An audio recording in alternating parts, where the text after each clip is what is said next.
It's infinity. The Sandbox Apocalypse. How imaginary lines and temper tantrums are fueling our collective doom. By Josiah Haltom, February 15, 2025. The Eyes Disclosure Eyes Special Report. By Edgar Von Nonsense, Chief Analyst of Human Puppet Shows. Gather round. Today's report delves into the breathtakingly infantile spectacle of human societies, arguing over invisible lines like toddlers fighting over who drew the best crayon scribble on a napkin. Spoiler: the napkin is on fire. 1.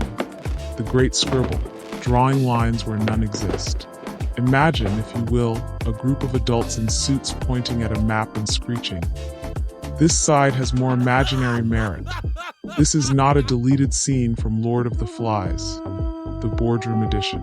No, this is geopolitics. The implied but invisible line referenced in our anonymous tipster's photo, c.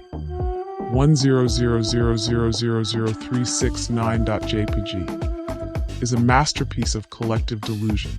It's the same energy as children declaring, "This is my side of the CR," during a road trip. Except instead of a Honda Civic, it's a nuclear-armed continent.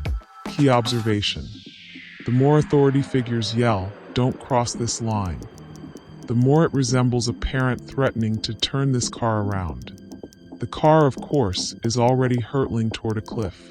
2. War rumors, the ultimate game of telephone. Nothing unites a population like a good old-fashioned rumor of war. It's the grown-up version of whispering, "Mrs. Johnson farted in chapel," until it becomes, "Mrs. Johnson nuked the chapel." The hierarchy's favorite pastime? Convincing you the guy across the line definitely stole your lunch money, even though you packed a granola bar and crippling debt. Case study. Step 1.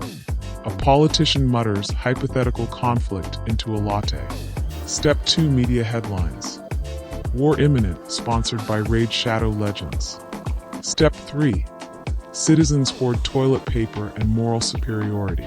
Result: social distortion so severe, even the birds start side-eyeing each other. 3. Cultural hegemony's playpen. Cultural hegemony isn't just a fancy term for, "My cartoons are better than yours." It's the art of convincing entire populations that their imaginary lines are drawn in permanent marker. Think of it as a global game of Calvin Ball, where the rules are made up, the points don't matter, and everyone's secretly crying. Example: the US versus them narrative. A nation prances around yelling, "We're the good guys," while accidentally dropping democracy bombs on a hospital. The crowd cheers. The hospital does not. 4. Hierarchy games. King of the hill, but the hill is a landfill. The ruling class treats governance like a game of musical chairs. Except the chairs are taxpayer-funded yachts, and the music never stops. Their strategy: distract the masses with shiny objects, see celebrity scandals, crypto, while redrawing lines in permanent Sharpie. Pro tip for elites: if your population starts asking questions, simply shout, "But what about insert rival nation's name here?" and watch them scurry back to their assigned corners.